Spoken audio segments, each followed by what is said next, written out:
नमस्कार। मैं डॉक्टर सुरुचि अग्निहोत्री नाइक। नर्मदा परिक्रमा एक विलक्षण अनुभूति इस अनुभव कथन के 24वें खंड में अध्याय में आप सभी का स्वागत करती हूँ। ये जो अनुभव मालिका है, अनुभव कथन मालिका है, इसको आप सभी का बेहद प्यार मिल रहा है और इस प्यार की मुझे ज़रूरत है, इस आशीर्वाद की मुझे ज़रूरत है।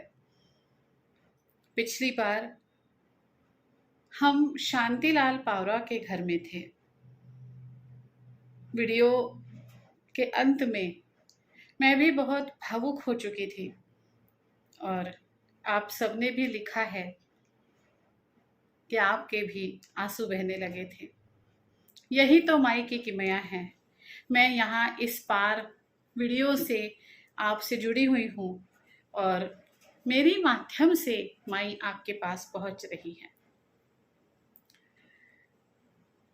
चलिए चलते हैं थोड़ा सा और आगे और शांतिलाल पावरा के घर से अब आगे निकलते हैं। हम दूसरे दिन सुबह रेवा माँ का नामकरण करके फिर आगे निकले। अब जो पहाड़ी हम चढ़ कर के आए थे उसे उतर करके नीचे जाना था। यह भी रास्ता बहुत ही कठिन रास्ता था। बिल्कुल जिस तरह से चढ़ाई थी, बिल्कुल खड़ी चढ़ाई और मुरुम के छोटे छोटे पत्थर वहाँ पे थे, जिस पर कंकड़ जिसे कहते हैं बारीक बारीक, जिस पर से पैर फिसल रहा था। तब हम चढ़ाई पे थे और अब उसी वैसे ही रास्ते से हमें नीचे उतरना था। वैसा क्या, उससे भी कठिन रास्ता। कठिन इसलिए कि जब हम नीचे उतर रहे होते हैं तो शरीर का सारा वजन, पीछे जो बैग लगी है उसका भी सारा वजन सामने की तरफ होता है और इस उतरते समय अगर कहीं बैलेंस बिगड़ जाता है तो इंसान पूरा गड़गड़ाते हुए नीचे जाता है। ऐसे में दोनों तरफ खाई थी। रास्ता वाकई में बहुत ही मुश्किल था। शुरुआत में तो बड़ा विहंगम दृश्य था। सूर्योदय काफी अच्छी तरह से दिख रहा था, बादल दिख रहे थे, रास्ता बिल्कुल छोटा सा था और शुरुआत में जब हम चल रहे थे तो ऐसा छोटा सा रास्ता और राइट हैंड साइड में ऐसे नीचे एकदम से खाई थी। तो डर इतना लग रहा था तब कि मोबाइल निकाल करके इतने सुंदर दृश्य का फोटो निकाल पाना भी मुश्किल था। तो मुझे नहीं पता जब मैं वीडियो एडिट करूंगी तो इतनी सुंदरता भरा वो दृश्य मैं आपके सामने रख पाऊंगी कि नहीं, क्योंकि शायद ही हमें से किसी ने वहां पे कोई फोटो निकाला होगा। और फिर अचानक से एकदम से ऐसे नीचे उतरना था, जिसे भमाना कहते हैं। जो पर्वत नीचे उतरना है उसे भमाना कहते हैं। वो इतना भयावह था, इतनी सीधी ढलान थी बिल्कुल सी और पैर तो फिसल ही रहे थे। मतलब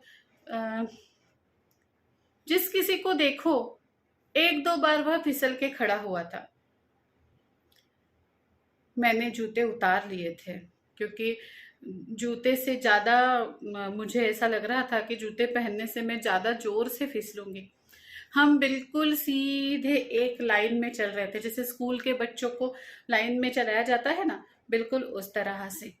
और मन ही मन में सोच रही थी कि इसका नाम ना भमाना नहीं, भयाना होना चाहिए, इतना यह भयावह है। मेरे पास तो मेरी बैग भी थी, तो मेरा वजन भी ज्यादा हो गया था, मेरा खुद का वजन और बैग का वजन।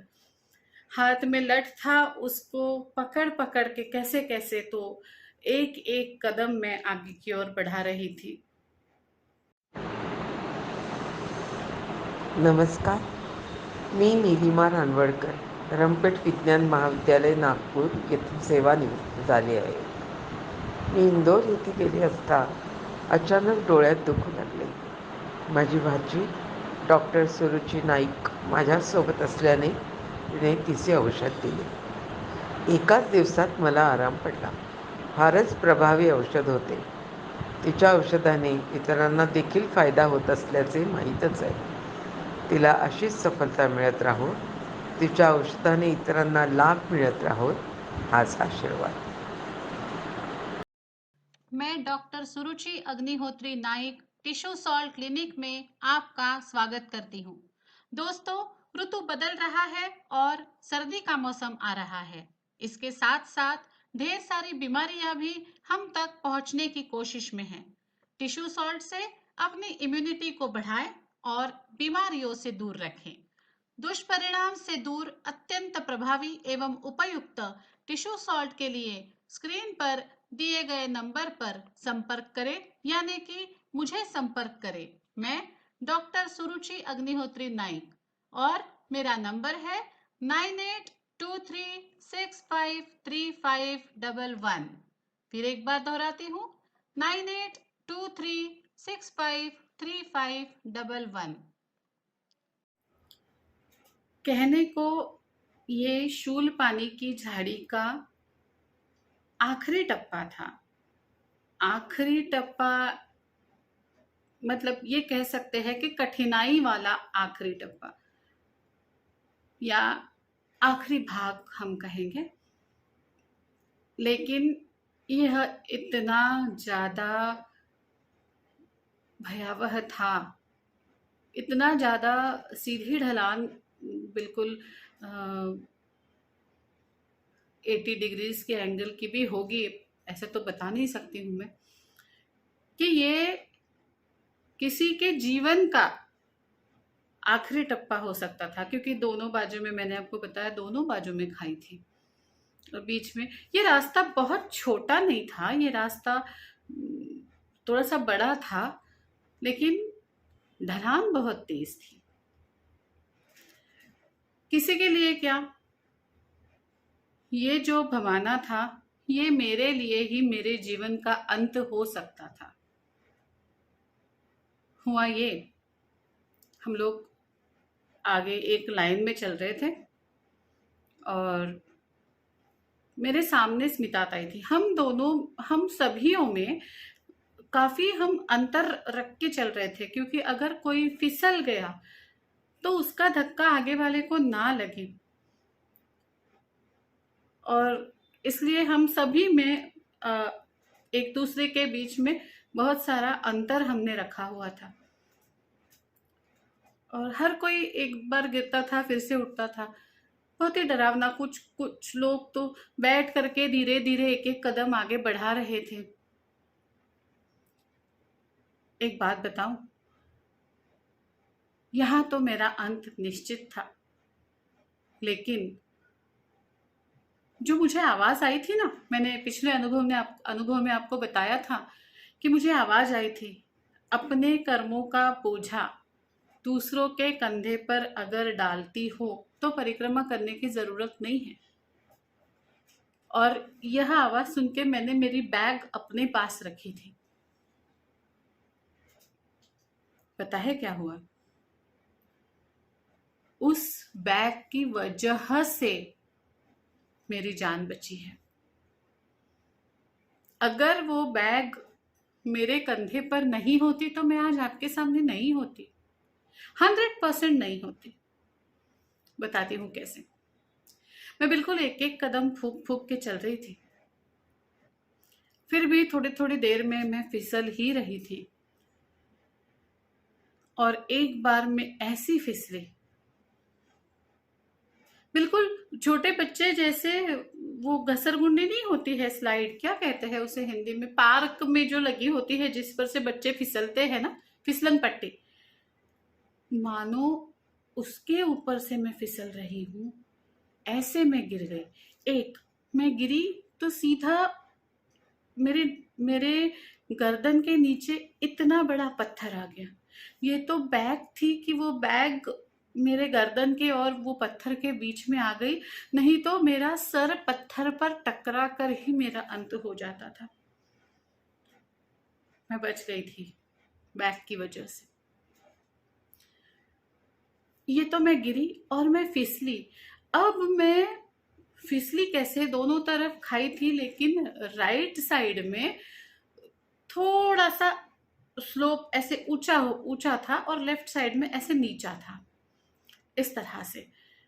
और मतलब मान के चलो जैसे छोटा बच्चा अगर सोया है तो हम गद्दे के नीचे तकिया लगा लेते तो थोड़ा सा ऊंचा हो जाता है ना, ताकि बच्चा ना गिरे, इतना ही ऊंचा, उससे ज्यादा ऊंचा नहीं। और मैं जो फिसली, मैं 10 से 12 फीट फिसलते फिसलते नीचे जा रही थी। एक तो पत्थर के लगने से मेरा अंत हो सकता था, मैं बच गई बैग की वजह से। दूसरा भी मैं बैग की वजह से ही बची क्योंकि रास्ते पे कंकड़ थे और बीच बीच में बड़े बड़े पत्थर थे। जो मेरी रीढ़ की हड्डी थी वो जमीन पर नहीं लग रही थी क्योंकि मैंने बैग पहना हुआ था।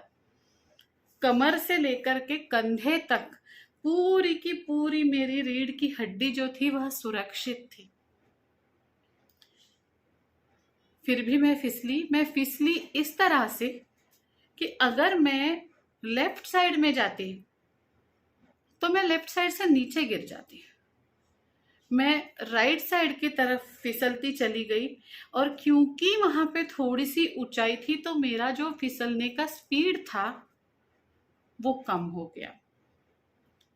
मतलब एक ही जगह पे तीन तीन, थोड़े थोड़े थोड़े से कदमों पे तीन तीन बार मौत लिखी हुई थी कहीं है या रखी हुई थी कहीं है मेरे लिए। लेकिन मैं पहली बार बच गई, मैं दूसरी बार भी बच गई,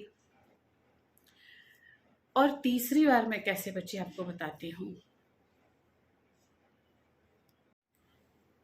मैं जो फिसल फिसल कर आ रही थी, मैंने बताया मैं 10 से 12 फीट ऊपर से नीचे फिसली, तेज स्पीड से मैं फिसल रही थी और मेरे सामने स्मिता ताई थी। अब सीन ऐसा था कि मैं खुद को रोकने की कोशिश कर रही थी लेकिन मैं रुक नहीं पा रही थी। और मेरे सामने, मेरे मुंह से आवाज भी नहीं निकल रही थी। मुझे याद भी नहीं कि किसने स्मिता ताई को आवाज दिया कि सावधान रहो सावधान रहो, देखो देखो देखो पीछे सुरुचिताई फिसल के आ रही है। और मुझे तो ऐसे लग रहा था कि मैं, अब स्मिता ताई को धक्का मेरा लग जाएगा और मेरे साथ साथ स्मिता ताई भी फिसल जाएगी। और जब इंसान ऐसे समय पे होता है जहां वो सामने अपनी मौत को देख रहा है और तब अपनी वजह से किसी और को भी उसी रास्ते पर अगर मैं ले जाती हूँ तो वो समय ऐसा था कि ऐसे फ्रैक्शन ऑफ सेकंड में कुछ थॉट्स मन में आए और चले गए और मैंने बस आंखें बंद कर ली कि अब मैं भी गई और मेरे साथ साथ स्मिता ताई भी गई। लेकिन मैं बच गई। मैं ऐसे बची कि किसी ने शायद पीछे से स्मिता ताई को आवाज लगाया और छोटा सा एक पत्थर था उसका सहारा लेकर के स्मिता ताई नीचे बैठ गई। घुटनों के बल वो नीचे बैठ गई। पूरे पैरों से उन्होंने जमीन को इस तरह से पकड़ के रखा था कि मेरा धक्का लगने के बावजूद वो हिली तक नहीं। और उनकी वजह से मैं अड़ गई फिसलते फिसलते और मैं बच गई। लेकिन उस वक्त मेरी अवस्था बहुत ही खराब थी। मैं कांप रही थी। देखो चाहे जो हो, जब मृत्यु सामने आता है ना तो पता नहीं उस क्षण के लिए क्या हो जाता है। कहने को तो बहुत लोग कहते हैं कि मैं मृत्यु से नहीं डरता, मैं मृत्यु से नहीं डरती,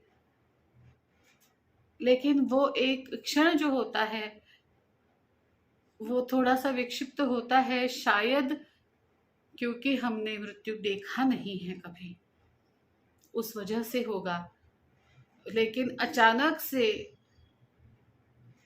उसे का सामना हो जाना, ये हम सर्वसामान्यों के लिए डरने वाली ही बात होती है। तो मैं बहुत डर रही थी। ऐसे में जो पोर्टर थे, जो सब लोगों को हाथ पकड़ पकड़ के ले आ रहे थे, मैंने उन्हें कहा था, वही पोर्टर था जिसे मैंने कहा था कि भैया पैसे ले लो लेकिन मैं अपनी बैग नहीं दूंगी। वही लड़का दौड़ के सामने आया, उसने मुझे उठाया, उसने फिर से मुझे बैग मांगी। अब तो मैंने अपनी बैग देनी ही नहीं थी, क्योंकि बैग थी इसलिए मैं बची थी। तो अब तो मैंने अपनी बैग देनी ही नहीं थी। मैंने उसे फिर कहा, भैया बैग तो मैं नहीं दूंगी, लेकिन नीचे उतरने तक मैंने उसका हाथ पकड़ रखा था। और उनके कष्ट भी दोस्तों देखने जैसे है। 5-6 लोगों की जिम्मेदारी एक लड़के पर होती है, और उसने पहले मुझे हाथ पकड़ के कुछ 15-20 कदम आगे लेकर के वो गया, और थोड़ी सी सेफ जगह पे उसने मुझे बिठा दिया। दीदी आप बैठो, उठो नहीं यहाँ से जब तक मैं नहीं आता। फिर वो पीछे गया, फिर उसने दूसरे को लाया, बिठाया, फिर मुझे आगे ले गया, फिर दूसरे को आगे ले आया, फिर तीसरे को पहली जगह पे ले आया। इस तरह से कितनी बार ऊपर और कितनी बार नीचे उन बच्चों ने किया होगा। उस समय उन बच्चों में तो ईश्वर ही नजर आ रहे थे। कैसे तैसे भमाना उतर करके हम नीचे आए। अब लगा था कि चलो अब तो पर्वत चढ़ा था, उतर गया, अब तो थके हुए भी बहुत थे, अब तो कहीं ना कहीं विश्राम करेंगे। लेकिन ये भी सारा भाग जो था वो जंगल का ही हिस्सा था। उसके बाद भी हमें करीब करीब 20 किलोमीटर चलना पड़ा जंगल से। शाम होने को आई थी, और इतना कष्ट उठाने के बाद हम जिस जगह पर विश्राम करने के लिए रुके थे, वहां छोटे छोटे आनंद थोड़ी थोड़ी देर में आंखों के सामने आ रहे थे। देखिए, अनुभव, ये हर अनुभव नर्मदा परिक्रमा का विलक्षण ही होता है, क्योंकि उस अनुभव का अपना एक महत्व होता है। मुझे भूख लगी है और मुझे रोटी नहीं मिली और बाद में मुझे रोटी मिली, यह कहने के लिए अनुभव है। लेकिन ये रोटी आपको उस वक्त मिलती है जिस वक्त भूख से आप तड़पते हो, और उस वक्त उस रोटी का महत्व जो होता है वो उसे ही समझता है जो भूख से तड़पा हुआ है। हम यहाँ जो आज भी, मैं भी, अगर मैं अब खाना खा करके ये अनुभव आपको बता रही हूं, तो वो भूख की जो तड़प है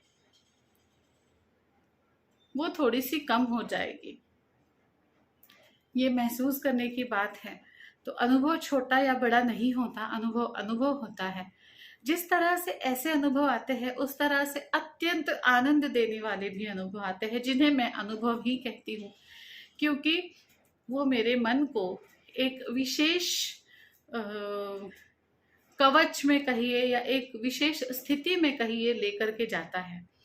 तो भमाना के बाद, भमाना उतर कर हम ऐसी जगह पे गए जहाँ पे बहुत सारे आनंद हमें आए, बहुत सारे आनंद आए।